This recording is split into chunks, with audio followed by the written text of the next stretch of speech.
As we are studying medicine, there is already this expectation that we have to be the best, that we are only defined by a mark, and if we get anything lower than we expect, we think we don't deserve to be here. But the thing is, there's so much more than an academic mark that defines who we are and how we will be in the future. There's power in sharing our stories and our experiences, as we not only speak up for ourselves, but for those who think they do not have a voice and are alone.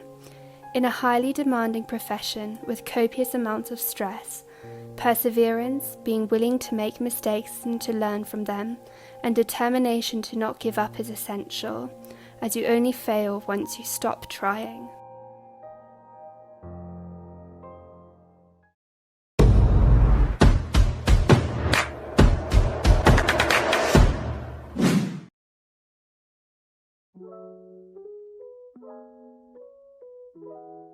But really, I mean, I just want to digress a bit, you know. Did you have a crying season? Because I know you're male. Like, how long did your crying season last? And, you know, getting back up again. I'll be honest, right? And before I say this, I'll give a disclaimer that I'm not the type to think a man should never cry. I'm not that type. No, that I'm looking at you. I'm not that type. You're gonna be cancelled. And then nevertheless, I'm just talking about my experience. Like, I'm really not the crying type. Like, even at funerals, sometimes I tell myself, like, you're supposed to be crying when it doesn't happen. Yeah. Sometimes it happens at funerals, sometimes many times it doesn't. So yes, maybe you can be down if you mean it in a figurative sense, like I was down, but if I'm being honest, I was actually surprised at how quick, like, your recovery. I was really surprised, if I'm being honest, because like the day that I got the not the email, but on Sakai self-service, yeah. The same day that I got it, like 15 minutes later, I went to the gym because I knew I needed to blow off steam. But at the gym, the video that I posted, I actually recorded the first edition, like the same day that I failed. I already recorded the version and I said, I'm going to go back there, I'm going to perform, I won't bury my head in shame, everything. And then that's when, like, I posted that other video which kind of went viral. It did. But like, I don't want to lie to you, and the thing is, like, I like being transparent and sharing my struggles so that people know that they're not alone. But I also don't want to make up a story so that my story seems more, I don't know, touching. But I really didn't have a crying season. I didn't. I am not a crier, but I think this is because of the kind of job we do. Not at all. I thought you were. Give those smiles. Like, I'm the kind of person who watch a horror movie and fall asleep with peace and ease. I don't cry. But last year, no lies, broke me. Like, I cried March till end of June, which was probably like the 25th of June. I was a bore. I resigned from being the class rep. I lost custody. It was a mess. Last year was a mess. So that, first of all, coming from the environment that I do, immediately after I failed, it was like, okay, what are we doing now? We need to get back into med school, pick up. There was no reflection as I would have done it now. There was reflection as in, okay, so did I not do enough lectures? Did I not do enough past papers? Was my tutor not good enough? Like, what about this caused the failure?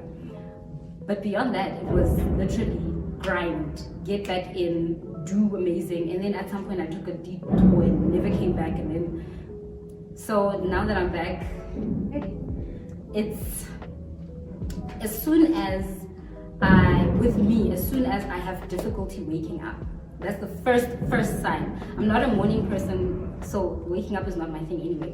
But when it becomes difficult, it feels hard. Or I also have insomnia. When my insomnia gets really, really bad, when I don't want to take calls. Sometimes I don't want to take calls because I'm me, but there are times when I genuinely don't want to take a call because I know I'm going to cry. Yeah, those are the things that really alert me to know that sis, something. Conte off. Yes. Well, if you find yourself sitting at the table trying to do lectures and you're not, by the end of the day you've done one. For me, not getting enough done today, last year at least, it had so much mental pressure because it was like, okay, so you failed again today. You failed last, but now you're failing today. You have another list you didn't finish, you're failing again. And then over time, it just builds up until I broke.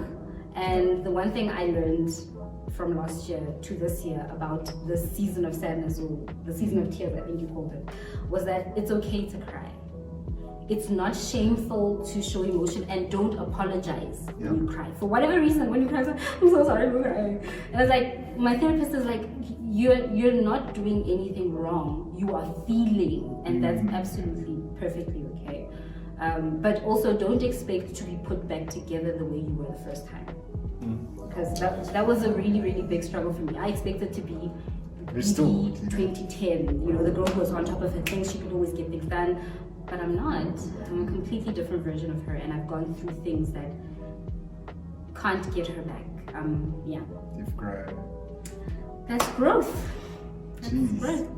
Anyway, we go write an exam. I mean, you wrote yesterday. I wrote yesterday.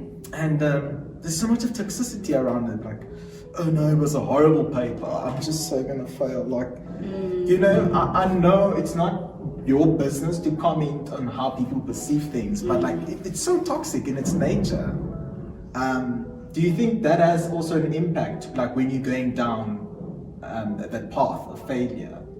That what people say, does that really affect you? It definitely does. As much as you may have a strong personality, a strong character, it goes back to what I said earlier on about consumption. Yeah. Like, it's what you're listening to, you consuming that info, and you're consuming it as like your reality because you guys are in the same class. You guys have the same lecturers. You have more or less the same resources, even though many people actually don't have the same resources. But when I say more or less, I mean, like, you have the same lecturers, you have the same lecture notes, you have the same basic resources. Yes, the same basic resources. You have the same computer labs. And so if he or she feels that like it's really bad, it might also be the same for me. So it is like I really stay away from that. And firsthand, like, we're in the same group. I don't like that chat. I don't entertain those. We don't even talk about it, actually. Yeah, I just keep it moving. Okay. And I'm not afraid to offend you because you've been negative. It is what it is. Your take on that toxic, I don't know, those comments people make, and I never ever want to disregard the experience of another person, because it is not my own. I cannot even imagine or begin to put myself in those shoes, to come to those conclusions.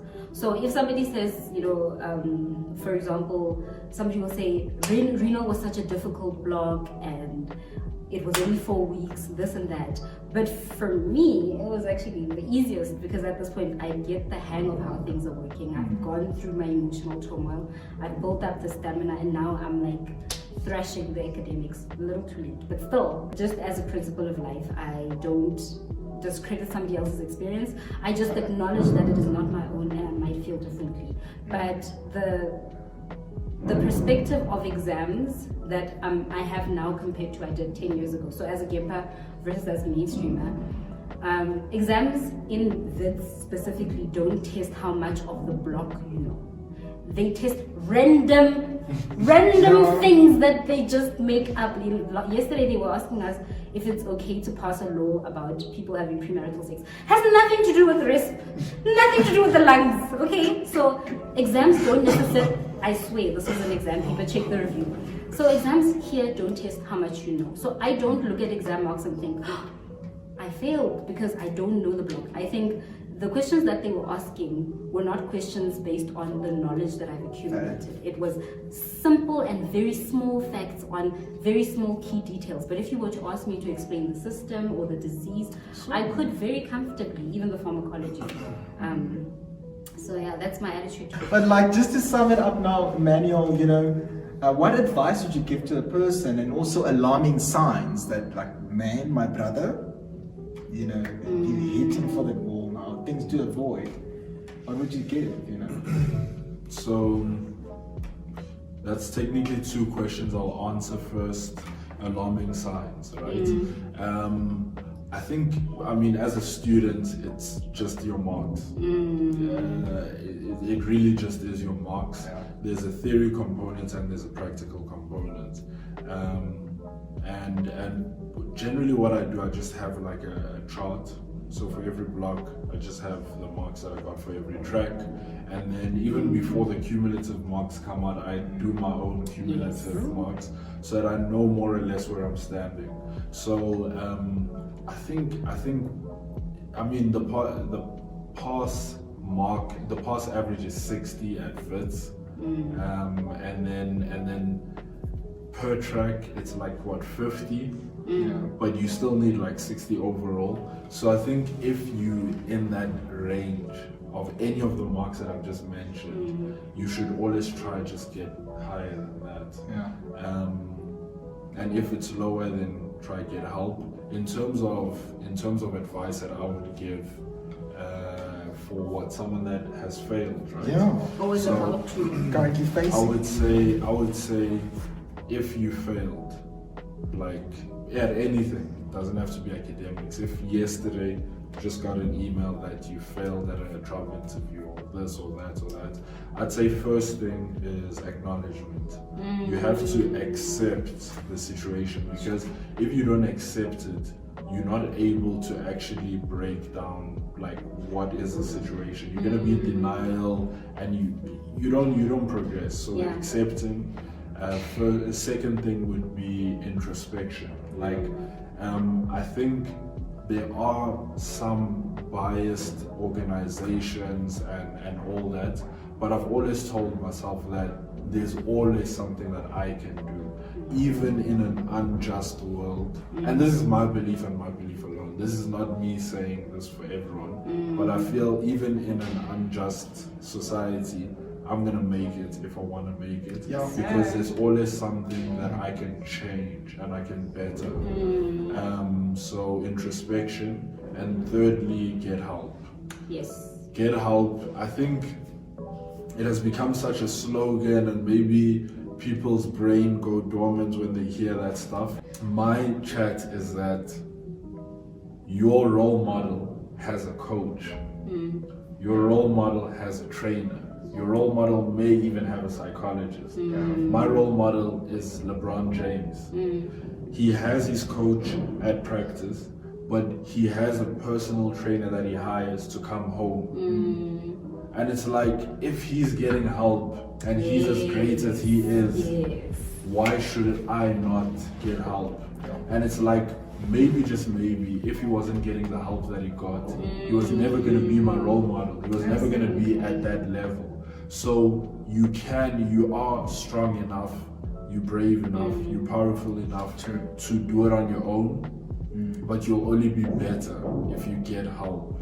And you'll reach that full potential, even though it's not, I don't think you ever do reach your full potential in life. You just keep going higher, but you will quote unquote reach your full potential if you get the help that you need. And your alarming signs and advice you'd actually give to a person?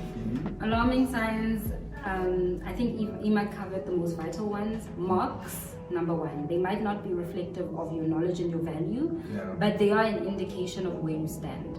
And with medicine, we cannot have incompetent doctors. And unfortunately, the scale with which they use his exams, I don't think is the greatest of scales, but that's your focus. Just always check in with yourself academically in terms of where you stand. Number two, familiarize yourself with the student handbook of your degree, of your institution. Know who to contact in case something goes wrong. Know what services are available to you. and know the channels in case something ever goes bad. Know what channels to follow and what the procedures are. It makes the process of facing your failure less anxiety-inducing when you are equipped with the knowledge of how to actually get through it. Also, don't be afraid to contact the staff and recognize that they're human. Usually even if you didn't know something or you didn't have access to something, or they can make something go faster for you. By virtue of building some kind of consensus or friendship, it's much easier for you to get help, especially when things go bad. That's the advice I'd give you. And also check in with your mental health. Self-awareness is the greatest gift you can give to yourself and those around you, because you cannot pour from an empty cup. And in medicine, we are constantly pouring ourselves out into the books, into the consultants, into our groups. And if this is one that's a bit sketchy because you're always going to be behind, but if you realize that your behind is a little bit of a different flavor, it's not just being 3-4 lectures behind, but you're like week 4 and you're in week 1. When you notice things like that, know that it's time to get up and to fight. And if you feel like you can't fight, something is wrong. Or if you don't like doing the things you used to like before. For example, if you're somebody who really enjoys studying and suddenly it's such a push, turn it off. Something. Yeah, those are the things I would watch out for. And my advice is just be authentic, be real, and be welcoming of failure. Take it in your stride to accept it as growth, rather than something that defines you as the scum of the earth. Because unfortunately, in this high impact academic environment, it does sometimes feel like that. Like, by virtue of failing, why are you even here? The point is this: failure happens in medicine. You are not unique, you are not special. You are one of many people who just don't speak up about it. We are in a very high output driven environment, and so it is expected. But for whatever reason, we actually don't hear about it very often until one person speaks up. I mean, of last year, I only know one person in the entire 400 who was repeating. But that's not because there was one person, there was actually about 46. And this includes people who then come back, because some people fail and you get excluded, some people fail and then they can repeat, some people fail and then they have to take a year off. So there's also different degrees of failing academically, but it is not unique, and we've gotten through it, and that tells you something. You can too. If you failed, you're watching this because you don't know what to do, student handbook and the will and the drive to get through, you will do it. We believe in you. Right. My final remark: trust in the process. That's it. And your final remarks, Vivi? Keep it short and simple. Short and simple is not my style.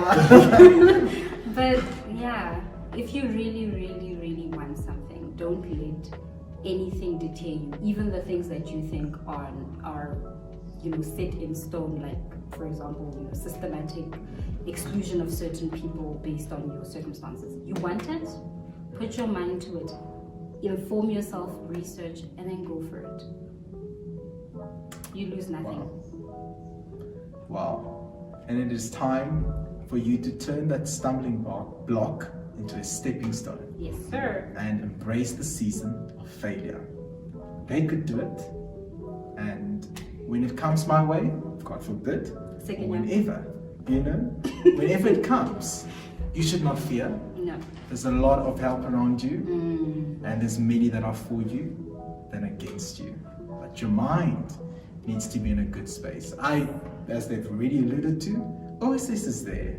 Your student coordinators, your course coordinators, are there. There's so much help available to you. And do not suffer in silence. No. You're a human being, as Emma said. We are only humans, and we should feel. And I know with this degree, it teaches us, wake up, let's go, But hey, feel, embrace, acknowledge, get help. And what did you say again? What she said. What she said, right? And so, thank you so much for spending time with us and really learning about this hush topic. And we've broken the stigma around failure in medical school. Tune in to the Wits Students Physician Society for more. And by the way, we have a vlog series coming up. So, buckle up your seat and let's go. Thank you. Right. Hi, I'm Emily Druitt and I'm a third year BHSC student and I'm doing molecular medicine and physiology. I came to Wits in 2016 to study medicine and I ended up leaving in 2018 because I was struggling a lot with depression and anxiety. Leaving medicine felt like the biggest failure of my life, but I do want to say to anyone who is struggling with failing that sometimes failure can be a blessing in disguise.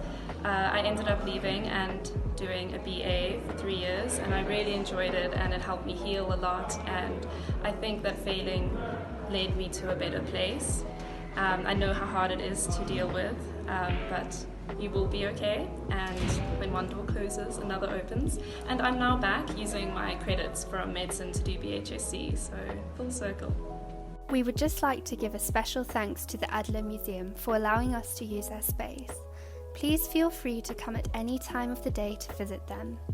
Furthermore, we would like to thank our speakers and presenter. We hope their stories touched your hearts.